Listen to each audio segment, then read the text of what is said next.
Yo Mina, j'espère que vous allez bien, moi en tout cas ça va super. Et aujourd'hui les amis, on se retrouve pour parler de Dragon Ball Super. Aujourd'hui les amis, nous allons parler de l'épisode 78 de Dragon Ball Super, qui est le second épisode du nouvel arc et qui était franchement très intéressant. Moi personnellement j'ai bien kiffé l'épisode. L'animation était au top. Le gros point fort pour moi c'était la tension quand le Daishinkan annonçait que tous les univers perdants voient leur univers détruit. Avec la musique de fond et tout, franchement j'ai kiffé. Après pour moi le gros point faible de l'épisode, c'est Goku qui a été franchement pour moi très immature sur cet épisode, qui n'a pas pris conscience de ses responsabilités et que c'est à cause de lui qu'ils en sont arrivés là. Bon après c'est pas grave, en tout cas l'épisode était quand même génial. Alors comme d'habitude je vais parler des gros points importants de l'épisode. Pour moi le gros point important c'est l'annonce du match d'ouverture de l'univers 7 contre l'univers 9. Franchement, personnellement, moi j'ai kiffé cette information. Faire, comment on appelle ça, un sort de match d'entraînement. Enfin, ouais, de présentation. J'ai trouvé ça comme un avant-goût en fait. Je voulais nous dire, c'est un avant-goût. Et ce que vous allez voir plus tard, c'est encore plus intéressant. Donc, franchement, je kiffe ça. Et ce que j'ai kiffé encore plus, c'est le choix de Goku. De ses deux compagnons en fait. Parce qu'en fait, c'est un match 3 vs 3. Au départ, il voulait prendre Vegeta, mais il l'a pas voulu. Et ensuite, il a choisi qui? Il a choisi Son Gohan. Et franchement, moi, j'ai trouvé que ça, c'est un gros point fort. Pourquoi? Parce que on a enfin pu revoir Gohan comprendre que il a un grand potentiel et que lui aussi, il a des responsabilités. Il a des responsabilités. Lui aussi, il doit devoir sauver la planète. Il l'a compris. Il a compris seulement quand Goku lui a dit que s'il perdait, l'univers serait détruit. Mais quand même, il a enfin compris que lui, c'est quelqu'un d'important. Et qu'il doit se rappeler que lui aussi, il a un potentiel. Un potentiel au combat.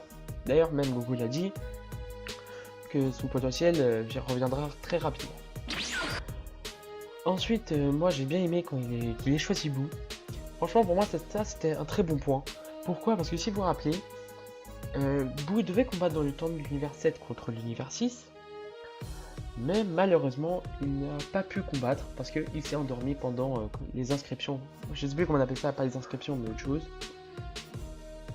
Et donc revoir Boo combattre, franchement c'est très intéressant.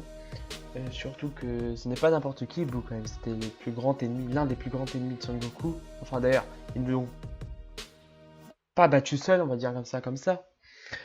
Donc moi, je voudrais bien voir comment sera le combat avec Boo. D'ailleurs, qu'on voit à la fin de l'épisode un petit combat, mais c'est juste un début. Hein.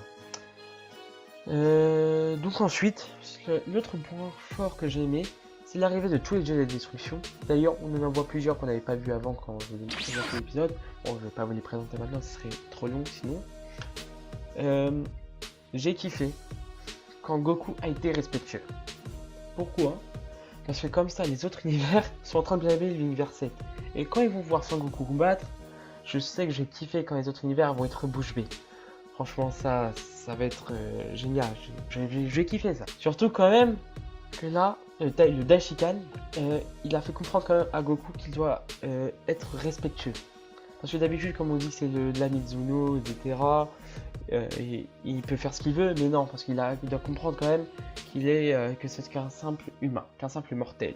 Donc pour moi, c'était intéressant de voir que les gens essayent de remettre Son Goku en place. Ensuite, je voudrais bien savoir plus tard ce qui se passerait quand ils vont apprendre que c'est Son Goku enfin, ils l'ont appris dans l'épisode que c'est lui qui a créé le tournoi, mais à cause de ça, s'ils perdent, leur univers est détruit. Franchement, je voudrais bien savoir ce qu'ils vont lui faire. Franchement, je pense qu'ils vont lui faire un sale coup. Je pense que ça serait comme ça, personnellement. Concernant aussi l'univers 9, je trouvais aussi très intéressant, c'est le Kaioshin. Franchement, pour moi, le Kaioshin, ce n'est pas un Kaioshin comme les autres qui sont plutôt gentils, normal. Là, lui, il a l'air plutôt maléfique. Il veut toujours quelque chose à la clé, on va dire comme ça. Et ce qui est bizarre, c'est que le dieu de la destruction, lui, il a l'air plutôt gentil, en fait. Il a l'air pas très démoniaque. Et ça, c'est bizarre. C'était très bizarre, franchement. Je voudrais bien voir un peu leur histoire, pourquoi il est comme ça, et d'autres pourquoi il est comme ça. C'est quand même très intéressant de voir un Kaioshin maléfique et un dieu de la destruction gentil. Et donc maintenant je voudrais parler des 3 guerriers qui vont combattre en premier temps contre Boo. Alors on en voit un. Déjà l'épisode se termine sur un début de combat. On en voit un, il s'appelle Basile. Alors je sais pas si ça vous a fait penser à Basilic, peut-être que c'est ça, je sais pas. En tout cas apparemment, si je me rappelle bien, ils sont 2 ou 3 frères. Et celui-là, c'est un spécialiste des coups de pied. Personnellement, ce début de combat, j'ai bien kiffé. Pourquoi?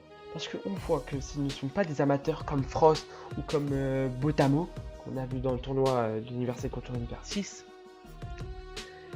Et que il était plus loin, j'ai trouvé qu'il était plutôt rapide. Franchement, ce combat a l'air, me semble être pas trop mal. Ça va être franchement, je pense, un bon combat. Et surtout, ce que j'ai bien aimé, c'est à la fin, quand Boo, il sourit. Ouh là là, quand si Boo sourit, alors qu'il est en train de se faire défoncer, c'est qu'il va s'amuser. Et quand il s'amuse, il va se mettre à pleine puissance. Et franchement, ça va être très très intéressant. Franchement, je vis. Alors voilà les amis, c'était une petite vidéo de review, analyse et un peu théorie de l'épisode 78. J'espère que ça vous aura plu. Moi en tout cas, cet épisode, comme je l'ai dit au début, il était génial. Je pense avoir fait le tour un peu des gros points de l'épisode. N'hésitez pas à me dire si j'ai oublié des petits trucs. Donc voilà, j'espère que ça vous aura plu. N'hésitez pas à vous abonner, à liker la vidéo et à même la partager. Je vous dis à plus. Ciao.